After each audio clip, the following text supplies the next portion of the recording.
Berkah Bismillahirrahmanirrahim. Assalamualaikum warahmatullahi wabarakatuh. Perkenal, pada video kali ini saya akan mempresentasikan tentang sistem dan klasifikasinya. Namun terlebih dahulu izinkan saya memperkenalkan diri terlebih dahulu. Perkenalkan saya Salma Salsabila dengan NIM 2210952002. Saya berasal dari jurusan Teknik Elektro, Fakultas Teknik Universitas Andalas. Eh, Pada video kali ini bertujuan untuk menyelesaikan tugas sinyal dan sistem yang berasal dari kelas B dengan dosen pengampu yaitu Bapak Baharudin MT.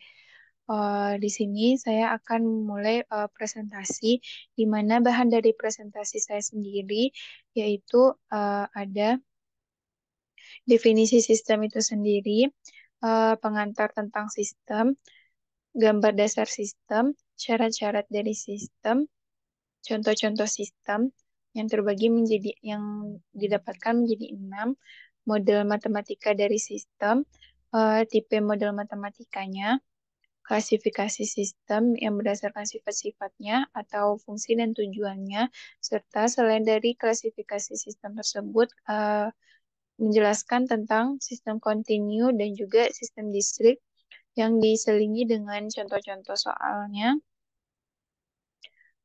Kemudian yaitu ada karakteristik dari sistem ini yang akan kita kupas menjadi 10 bagian nantinya.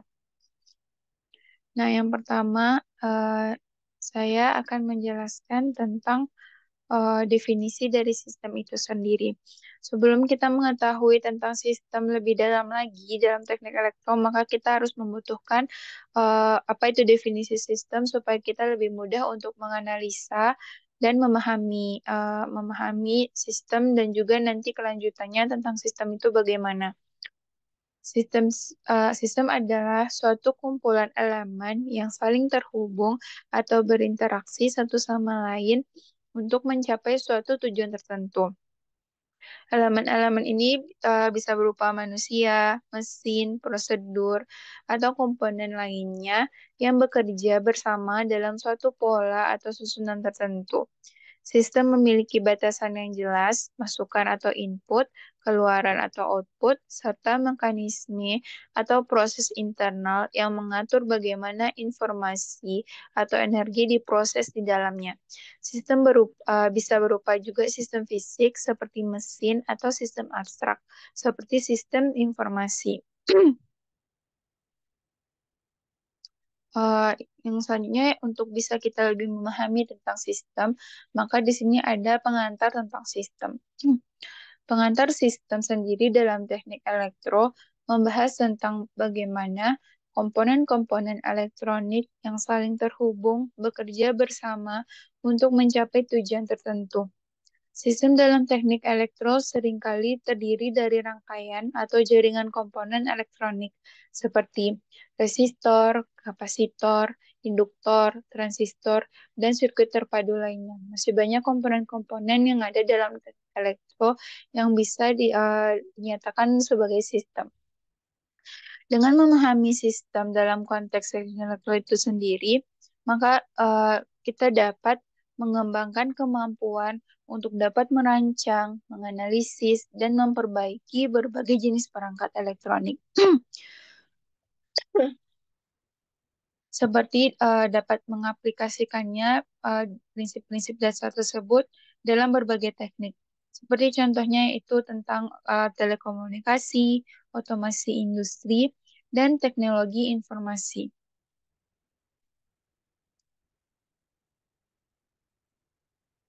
Untuk lebih jelas dan mudah dipahami dalam mengingat sistem, maka di sini dapat dilihat gambar dari dasar sistem tersebut.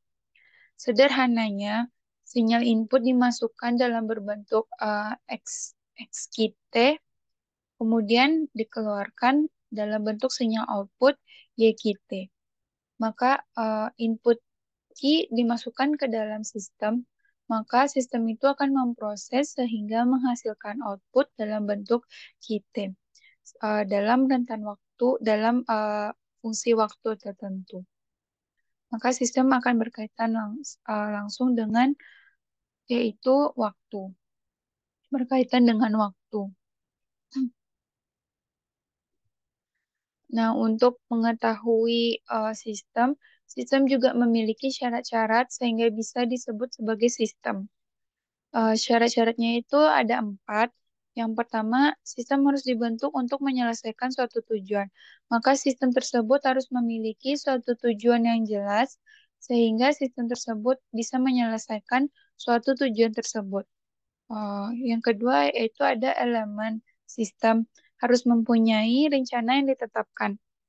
Sama dengan tujuan yang tadi, elemen sistem tersebut juga harus mempunyai rencana yang harus ditetapkan dan jelas sehingga kita bisa memahami bagaimana nanti outputnya atau inputnya yang akan dihasilkan.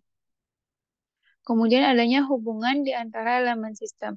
Jadi elemen-elemen di antara sistem ini saling berhubungan untuk menghasilkan suatu sinyal atau sistem yang lebih baik lagi.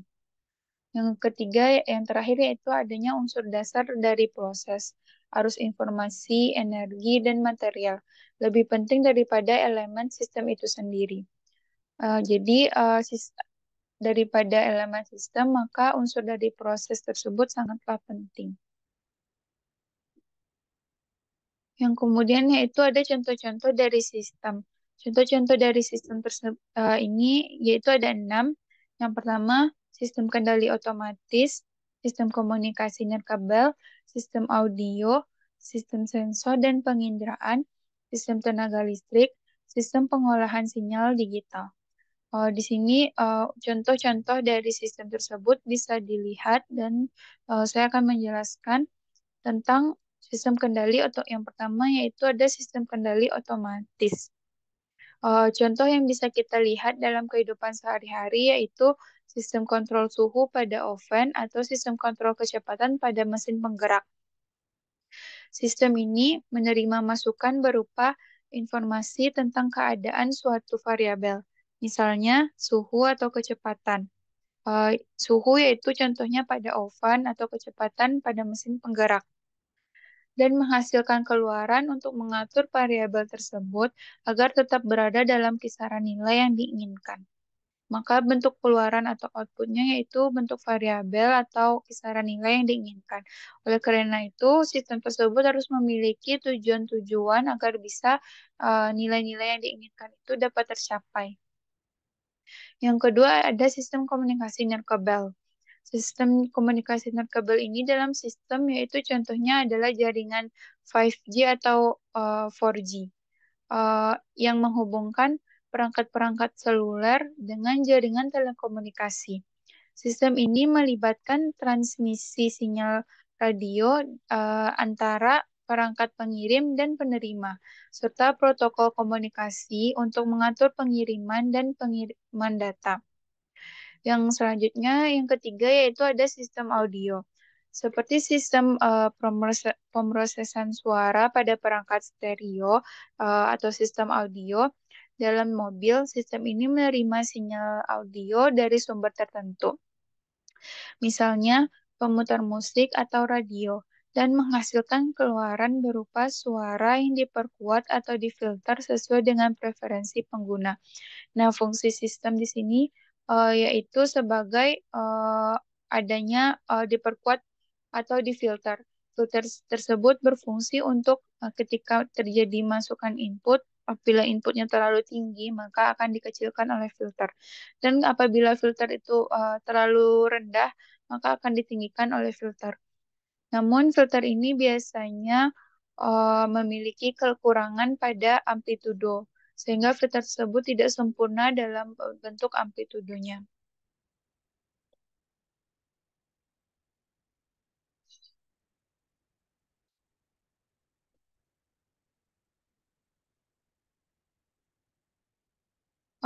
Contoh dari sistem berikutnya yaitu ada sistem sensor dan penginderaan.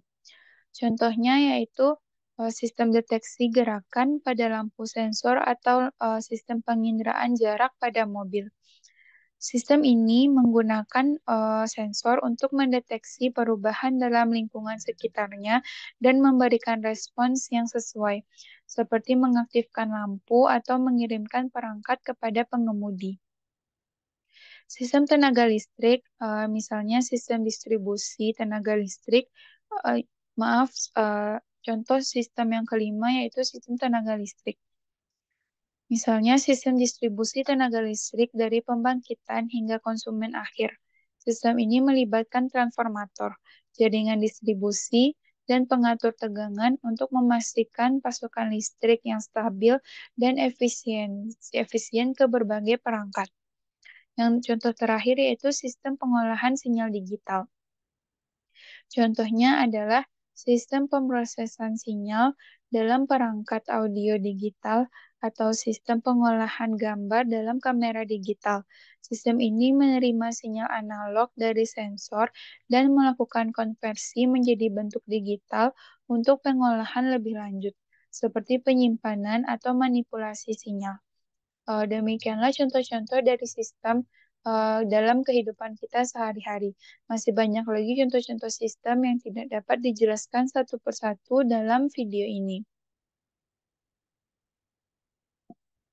Yang kemudian saya akan membahas tentang model matematika dari sistem. Model matematika suatu sistem terdiri atas sekumpulan persamaan yang menggambarkan hubungan antara komponen atau digambarkan dalam bentuk sinyal yang ada dalam sistem. Model matematika pada suatu sistem biasanya merupakan representasi ideal pada sistem. Dengan kata lain, banyak sistem aktual dalam wujud fisik yang sebenarnya tidak dapat digambarkan dengan suatu model matematika.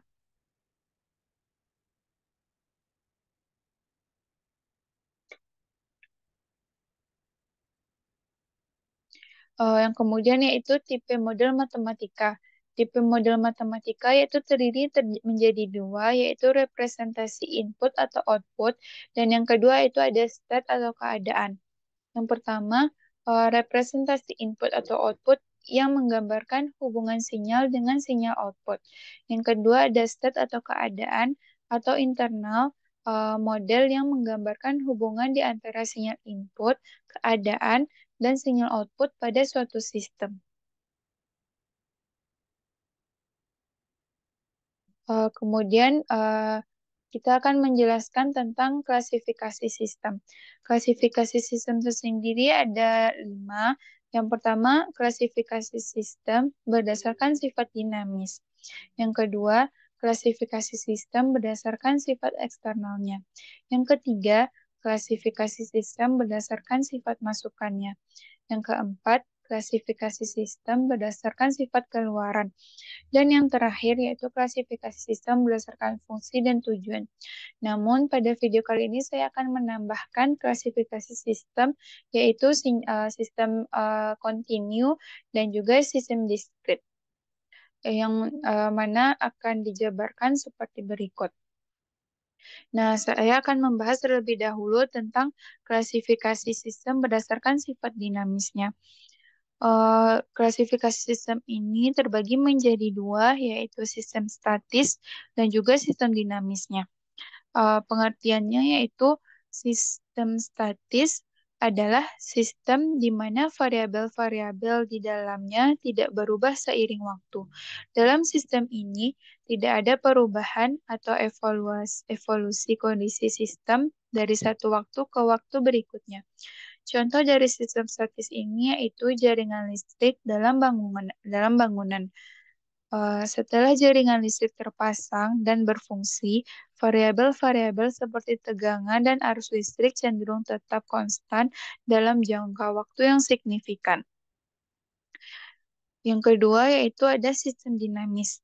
Sistem dinamis ini adalah sistem di mana variabel-variabel di dalamnya berubah seiring waktu. Dalam sistem ini, kondisi sistem dapat berevolusi atau berubah dalam rentang waktu tertentu, mungkin sebagai respon terhadap masukan eksternal atau proses internal. Contohnya, yaitu mobil yang bergerak. Dalam hal ini, variabel-variabel seperti posisi, kecepatan, dan percepatan mobil berubah seiring waktu karena mobil bergerak dari satu lokasi ke lokasi lainnya. Yang kedua yaitu ada klasifikasi sistem berdasarkan sifat eksternalnya. Klasifikasi sistem berdasarkan sifat eksternalnya juga dibagi menjadi dua, yaitu sistem terbuka dan juga sistem tertutup. Sistem terbuka adalah sistem yang dapat berinteraksi dengan lingkungan melalui aliran arus, melalui aliran masukan dan juga keluaran. Dalam sistem terbuka, energi atau materi dapat masuk atau keluar dari sistem. Rumah tangga dengan pemanas ruangan adalah contoh dari sistem terbuka. Pemanas menerima energi dari listrik sebagai masukan, menghasilkan panas sebagai keluaran, dan juga menerima panas dari luar ruangan sebagai pengaruh dari lingkungan. Yang kedua dari contoh dari klasifikasi sistem berdasarkan sifat eksternalnya ini yaitu sistem tertutup. Sistem tertutup adalah sistem yang tidak berinteraksi dengan lingkungannya. Dalam sistem tertutup, tidak ada pertukaran energi atau materi dengan lingkungan eksternal. Termos yang tersegel rapat adalah contoh dari sistem tertutup. Sekali termos terisi dengan minuman panas, panasnya tetap terjaga dalam termos tanpa ada pertukaran panas dengan lingkungan eksternal. Nah, yang ketiga yaitu ada klasifikasi sistem berdasarkan sifat masukannya. Ini juga dibagi menjadi dua, yaitu ada sistem deterministik dan sistem stokastik. Sistem deterministik adalah sistem di mana masukan yang diterima memiliki nilai yang pasti dan dapat diprediksi secara tepat. Lampu lalu lintas yang diatur oleh timer adalah contoh sistem deterministik. Waktu yang ditentukan untuk masing-masing sinyal lampu lalu lintas merupakan masukan yang teratur dan dapat diprediksi. Itulah merupakan sistem deterministik. Yang kedua ada sistem stokastik. Sistem stokastik adalah sistem di mana masukan yang diterima memiliki unsur-unsur acak atau tidak pasti. Cuaca adalah contoh sistem stokastik karena merupakan cuaca merupakan suatu unsur yang tidak pasti. Masukan cuaca seperti suhu, kelembapan, dan kecepatan angin dapat bervariasi secara acak dan tidak dapat diprediksi secara pasti. Selanjutnya yaitu klasifikasi sistem berdasarkan sifat keluarannya. Terbagi menjadi dua yaitu sistem linier dan juga sistem non-linier. Sistem linier adalah sistem di mana hubungan antara masukan dan keluaran dapat dijelaskan menggunakan prinsip-prinsip superposisi dan skalaritas. Artinya, jika masukan diubah secara proporsional, keluaran juga akan berubah secara proporsional atau bisa disebut sebagai linier. Apa yang dimasuk dan itu juga nanti yang akan keluar sebanding dengan hasil keluarannya. Filter linier adalah contoh sistem linier. Jika masukan berupa sinyal sinusoidal, keluaran akan memiliki frekuensi yang sama, tetapi dapat mengalami perubahan amplitudo sesuai dengan karakteristik filternya. Yang kedua yaitu ada sistem nonlinier. Sistem nonlinier adalah sistem di mana hubungan antara masukan dan keluaran tidak dapat dijelaskan dengan prinsip superposisi atau skalaritas. Artinya, perubahan pada masukan tidak menghasilkan perubahan keluaran yang proporsional. Penguat transistor adalah contoh sistem nonlinier. Ketika masukan berupa sinyal sinusoidal, keluaran mungkin mengalami distorsi nonlinier, seperti distorsi harmonik yang tidak dapat dijelaskan dengan hubungan linier. Nah, yang terakhir ada klasifikasi sistem berdasarkan fungsi dan tujuannya. Sistem terdapat klasifikasi sistem ini terbagi menjadi 4. Yang pertama yaitu sistem komunikasi, sistem kendali, sistem tenaga, dan yang terakhir ada sistem pengolahan informasi. Sistem komunikasi adalah sistem yang dirancang untuk mentransfer informasi dari satu tempat ke tempat lain, baik secara individu, perangkat, atau entitas yang berbeda. Yang kedua ada sistem kendali. Sistem kendali adalah sistem yang digunakan untuk mengatur atau mengendalikan perilaku dari suatu sistem atau proses. Yang ketiga ada sistem tenaga. Sistem tenaga adalah sistem yang digunakan untuk menghasilkan, mentransfer, dan atau mendistribusikan energi. Yang terakhir ada sistem pengolahan informasi. Sistem pengolahan informasi adalah sistem yang digunakan untuk memproses, menyimpan, dan atau mengelola informasi. Di luar dari klasifikasi sinyal tadi, dan di luar dari klasifikasi sinyal tadi, maka juga terdapat sinyal kontinu dan juga sinyal distrit. Sinyal kontinu sendiri yaitu sistem yang berubah secara terus-menerus tanpa ada perbedaan yang signifikan antara satu titik waktu dengan titik waktu lainnya. Contohnya adalah perubahan suhu, tekanan, dan arus listrik. Bentuk input sistem dan juga outputnya atau bentuk diagram bloknya dapat dilihat pada gambar berikut dengan input yaitu UT dan outputnya berupa YT.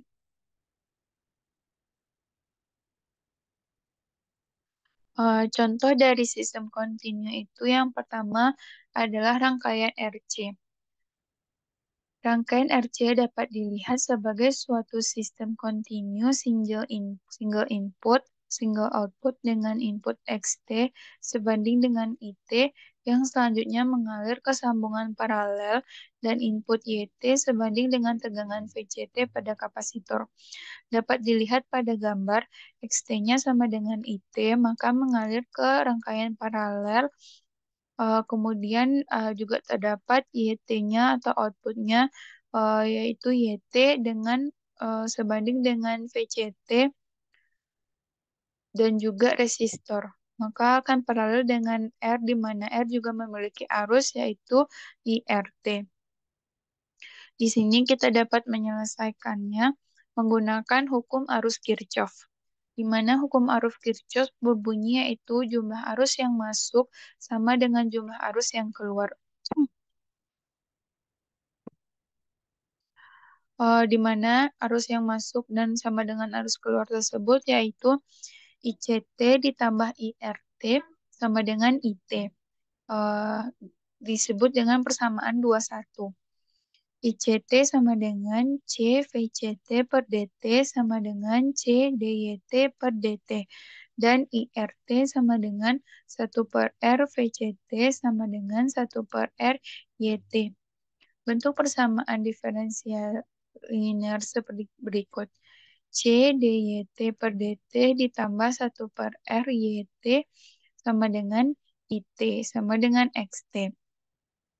Nah, jawaban dari penyelesaian tersebut yaitu YT sama dengan integral 0 sampai T 1 per C E pangkat minus 1 per RC T dikurang lambda D lambda. Sama dengan RE pangkat minus 1 per RC T kurang lambda, lambda 0 sampai lambda T. Dimana sama dengan R1 dikurang E pangkat minus 1 per RCT. Di mana T besar sama dari 0. Contoh sistem kontinunya dapat dilihat seperti grafik berikut.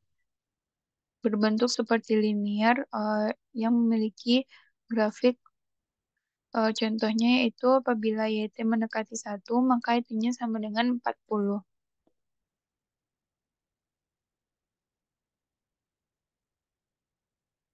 Gambar tersebut dapat dipahami dengan seksama. Nah, contoh kedua dari sistem kontinu itu adalah pertimbangan sebuah mobil pada permukaan horizontal. Seperti dapat pada gambar di sini, maka inputnya yaitu XT dan outputnya yaitu YT. Contoh outputnya yaitu YT adalah posisi mobil pada waktu T relatif terhadap suatu titik referensi. Dan input XT-nya merupakan gaya yang diberikan pada mobil saat T. Di sini kita menggunakan hukum Newton atau menghubungkan hukum Newton, di mana hukum Newton yang kedua. Hukum Newton yang kedua yaitu gaya sama dengan percepatan dikali dengan massa. Maka di sini kita bisa mendapatkan persamaan M sama dengan D kuadrat YT per DT kuadrat ditambah KF DYT per DT sama dengan XT. Dit- Maka telah mendapatkan ketetapan VT itu DYT per DT. Maka dapat dimasukkan M sama dengan DVT per DT ditambah KF VT sama dengan XT. Nah, untuk penyelesaian YT, yaitu YT sama dengan integral 0 sampai T, 1/KF, 1 dikurang E pangkat minus KF per M, T kurang lambda, D lambda. Sama dengan 1/KF, lambda dikurang M per KF E pangkat minus KF per M, T kurang lambda dari lambda 0 sampai lambda T. Sama dengan 1 dikurang KF, T kurang M per KF ditambah M per KF E pangkat minus KF per M dikali T. Responsif dapat diferensiasi menjadi VT sama dengan DYT per DT sama dengan 1 per KF 1 dikurang E pangkat minus KF per M dikali T.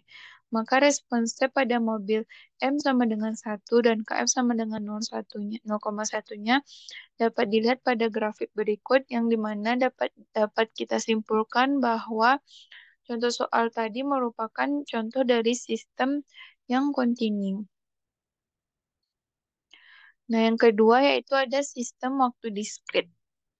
Pengertian dari sistem waktu diskrit sendiri adalah sistem yang perubahannya terjadi pada titik-titik waktu tertentu, bukan secara kontinu.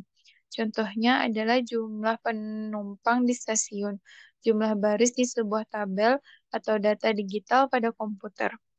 Di sini dapat dilihat blok diagramnya di mana inputnya UK dan outputnya sama dengan YK.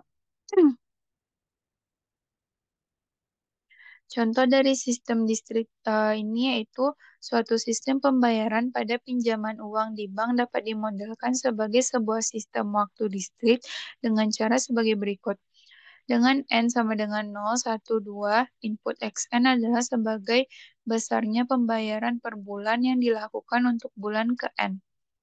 Output YN adalah eh, kondisi B, B kondisi bulan pinjaman setelah bulan ke N. Indeks X, indeks N menandai bulan, input XN, dan output YN merupakan fungsi sinyal. Waktu distrik yang merupakan fungsi dari parameter N. Kondisi awal YN ditetapkan sebagai besarnya pinjaman yang diberikan oleh bank. Biasanya pembayaran pinjaman XN adalah konstan. Dalam hal ini XN sama dengan C dengan N sama dengan 1, 2, 3, dan seterusnya. Dan C merupakan konstan.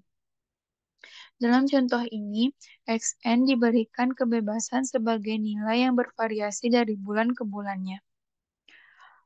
Pembayaran pinjaman dapat digambarkan sebagai persamaan diferensial sebagai berikut. YN dikurang 1 ditambah I per 12, YN kurang 1 sama dengan minus XN, di mana N-nya 0 sampai seterusnya. I adalah interest rate tahunan dalam bentuk desimal. Sebagai contoh, jika interest rate tahunan 10%, I akan sebanding dengan 0,1. Terminologi I per 12 YN kurang 1 dalam persamaan 27 adalah interest pada pinjaman dalam bulan N. Persamaan ini merupakan persamaan diferensial linear order.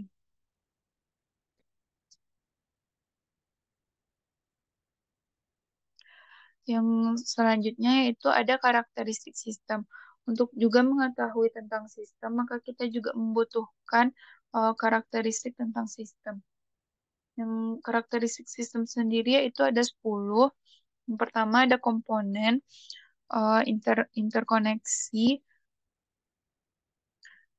tujuan, batasan, masukan atau input, keluaran atau output, proses internal, umpan balik atau feedback, perilaku, dan yang terakhir ada adaptabilitas.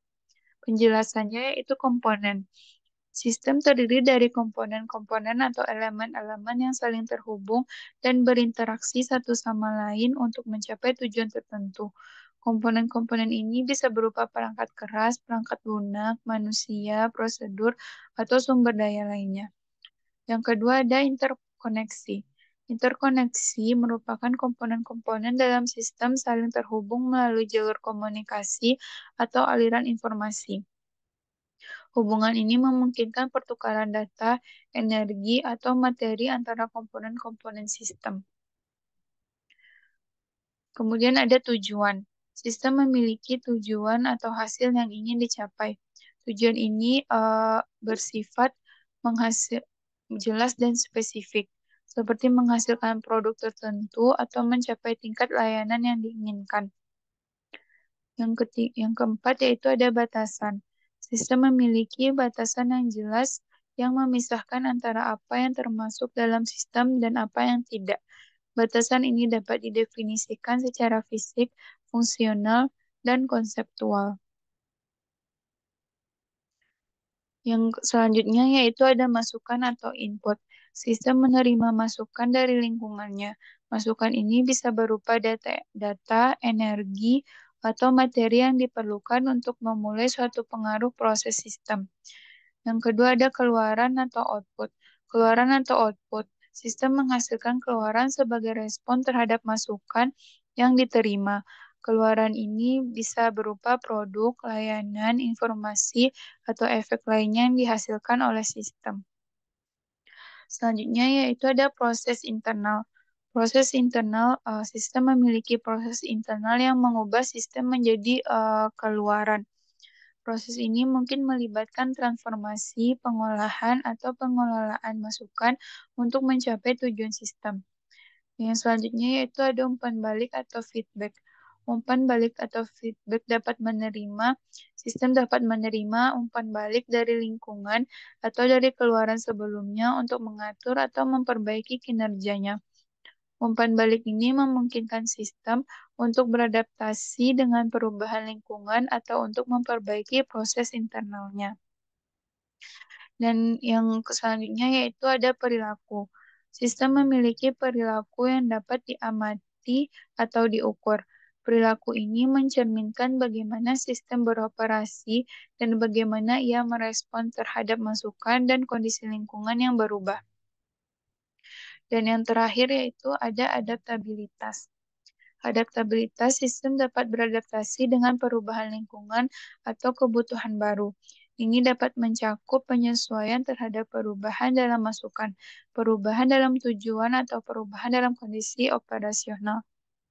Nah, karakteristik sistem berupa adaptasi ini menjadi akhir dari presentasi dalam video ini. Uh, Jadi, di sini saya sudah selesai untuk menjelaskan apa itu sistem, klasifikasi sistem, dan contoh-contohnya, serta ada tadi karakteristik dari sistem. Mungkin sekian video yang dapat saya sampaikan pada presentasi kali ini. Saya mengucapkan banyak terima kasih atas perhatiannya dan mohon maaf yang sebesar-besarnya apabila terjadi ada kesalahan kata maupun tindakan. Maka saya akhiri dengan mengucapkan Assalamualaikum warahmatullahi wabarakatuh.